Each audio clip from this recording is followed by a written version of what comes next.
ભરૂચ લીંબુ છાપરી વિસ્તારમાં દારૂના અડ્ડા પર પોલીસ કર્મીઓ દ્વારા કથિત હપ્તા ઉઘરાણીના મામલે 35થી વધુ વિડીયો વાયરલ થયા હતા. આ વાયરલ વિડીયોની તપાસ કરવાના બદલે તપાસ અધિકારી દ્વારા આ અંગે પત્રકારો અને જાગૃત નાગરિકોને નિવેદન લખવા માટે બોલાવવામાં આવ્યા હતા અને કલાકો સુધી બેસાડી રાખી તેમની આખી જન્મકુંડળી મેળવવામાં આવી હતી. ત્યાર પછી પણ પોલીસ દ્વારા પત્રકારોની હેરાનગતિ યથાવત રાખતા આજરોજ ભરૂચ જિલ્લા પત્રકારો દ્વારા જિલ્લા સમહર્તાને આવેદનપત્ર પાઠવી ન્યાયની માંગ કરી હતી. આ ઉપરાંત પત્રકાર ગૌતમ ડોંડિયા સામે થયેલી ફરિયાદમાં કાવતરાની આશંકા વ્યક્ત કરી તલસ્પર્શી તપાસ કરવાની માંગ કરવામાં આવી હતી.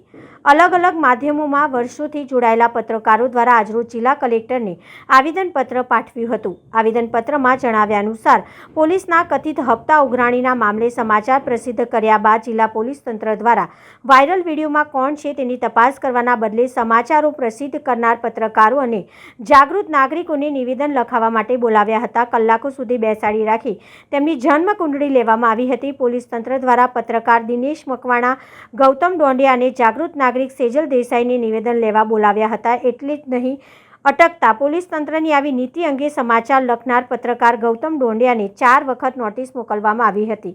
આ અંગે પત્રકાર ગૌતમ ડોંડિયા દ્વારા 3 ઓગસ્ટના રોજ ડીજી તેમજ આઈજીને અરજી કરી તેમની જાસૂસી થતી હોય, વોચ રાખવામાં આવતી હોય અને પોલીસ દ્વારા ખોટા કેસમાં ફસાવી દેવામાં આવશે તેવી આશંકા વ્યક્ત કરી હતી.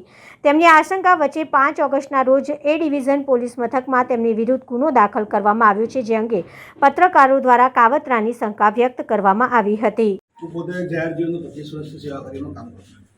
જે પ્રધાન સેવક છે આપણા દેશના, એવું કહે છે કે ભ્રષ્ટાચાર મુક્ત ભારત બનવું જોઈએ.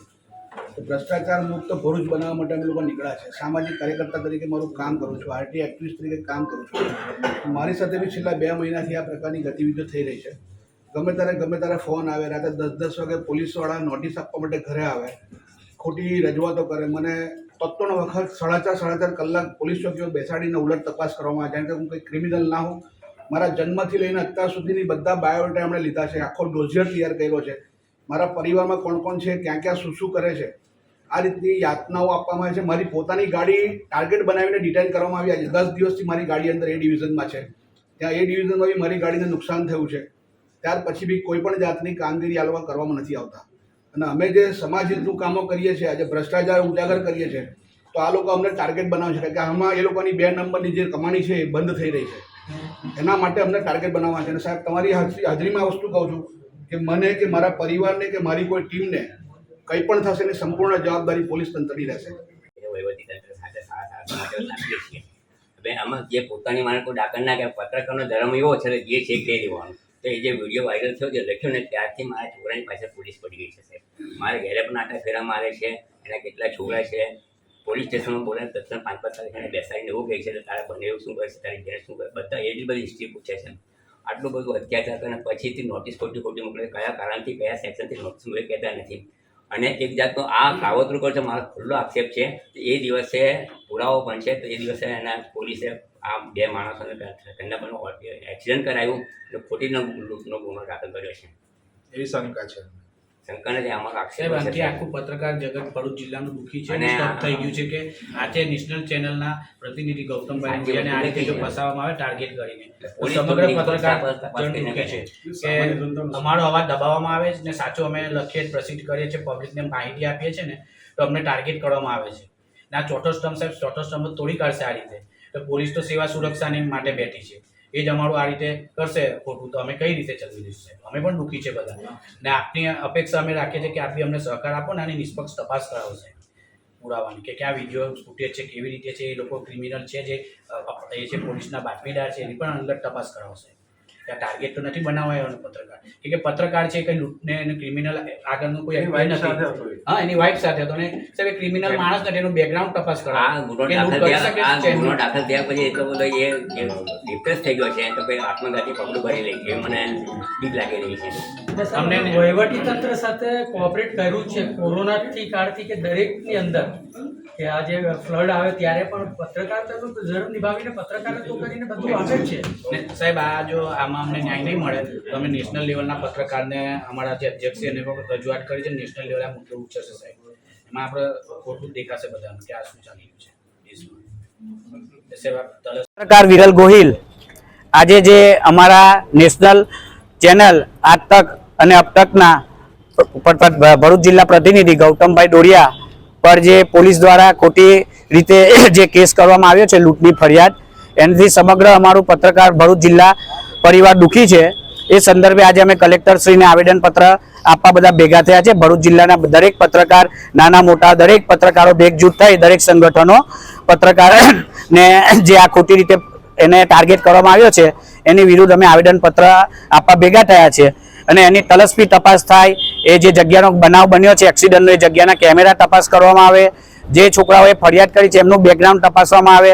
કે ગૌતમભાઈ પ્રતિનિધિ છે અને એક સારા સામાજિક કાર્યકર્તા પણ છે, અને એ કોઈ લૂંટારું કે ચોરી કે એવા કરવાવાળા નથી ને એમની પર લૂંટની ફરિયાદ દાખલ કરી છે.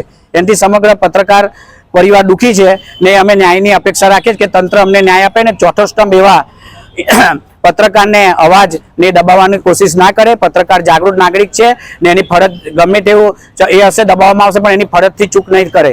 આજરોજ ભરૂચ જિલ્લાના તમામ પત્રકારો એકત્ર થઈ કલેક્ટર ઓફિસ ખાતે પહોંચ્યા છે. એટલા માટે પહોંચ્યા છે કે દેશની ચોથી જાગીર, ચોથો સ્તંભ ગણાતા જર્નલિઝમ, પત્રકારત્વ પર ખોટી રીતે દમન કરવામાં આવે છે, એ પ્રમાણેના અમારા આક્ષેપો છે. એક પત્રકાર પરિવાર સાથે બહાર જાય છે, કોઈ ગાડી સાથે એક્સિડન્ટ થાય છે અને ગણતરીના જ 1-2 કલાકોમાં એમની ઉપર FIR થઈ જાય છે. તો અમે એમ કહેવા માંગીએ છીએ કે તલસ્પર્શી અને બિલકુલ નિષ્પક્ષ આ બાબતની જે છે એ તપાસ થવી જોઈએ. પત્રકારો સરકાર અને તંત્રની કામગીરી બતાવતા હોય છે, પછી એ સારી હોય કે નરસી.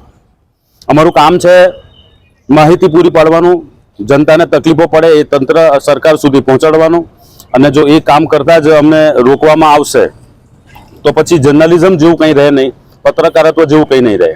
અમારા અધિકારો છે કે એક પત્રકાર પાસે લોકો અપેક્ષા રાખતા હોય છે, પછી તે રોડ પર પડેલા ખાડા હોય કે પછી બીજી કોઈ પણ બાબત હોય, અતિવૃષ્ટિ અનાવૃષ્ટિ જે પણ હોય, અમે એ વાતો પહોંચાડીએ છીએ તો લોકોને એનો ફાયદો થતો હોય છે.